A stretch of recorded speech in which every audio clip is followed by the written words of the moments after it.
സെക്രട്ടേറിയറ്റിന് മുന്നിലെ ആശാ സമരം 71-ാം ദിവസവും തുടരുകയാണ്.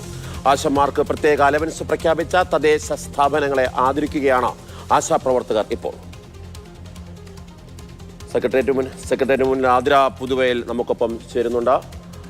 ആതിര, കഴിഞ്ഞ കുറേ ദിവസങ്ങളായി 60 ദിവസങ്ങൾ പിന്നിടുന്നു ഈ സമരം ഇങ്ങനെ തന്നെ നിൽക്കുന്നു. അതിനിടയിൽ UDF ഭരിക്കുന്ന തദ്ദേശ സ്ഥാപനങ്ങളെല്ലാം തന്നെ ഇവരുടെ ആവശ്യങ്ങൾ പകുതി അംഗീകരിക്കുന്നുണ്ട്.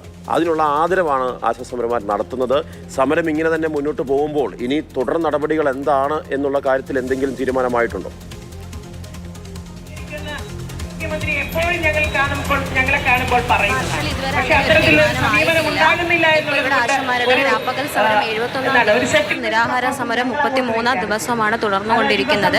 അങ്ങനെ ഇരിക്കെയാണ് പിണറായി സർക്കാരിന്റെ 4ാം വാർഷികത്തിന്റെ ആഘോഷങ്ങളൊക്കെ നടന്നുകൊണ്ടിരിക്കുന്നത്. ആ സമയത്താണ് അവരുടെ UDF ഭരിക്കുന്ന തദ്ദേശ സ്വയംഭരണ സ്ഥാപനങ്ങൾ അവർക്കായിട്ടുള്ള അലവൻസ് പ്രഖ്യാപിച്ചിരിക്കുന്നത്. അതിന്റെ ഉദ്ഘാടനമാണ് ഇവിടെ നടന്നുകൊണ്ടിരിക്കുന്നത്. ഉദ്ഘാടനം ചെയ്യുന്നത് ലത്തീൻ അതിരൂപത വികാരി ജനറൽ ഫാദർ യൂജിൻ പെരേരയാണ്. ഇവിടെ ഇപ്പം അവർക്ക് ഇനി എന്താണ് അടുത്ത ചടങ്ങുകളെന്നൊന്നും അവർക്കും അറിയില്ല.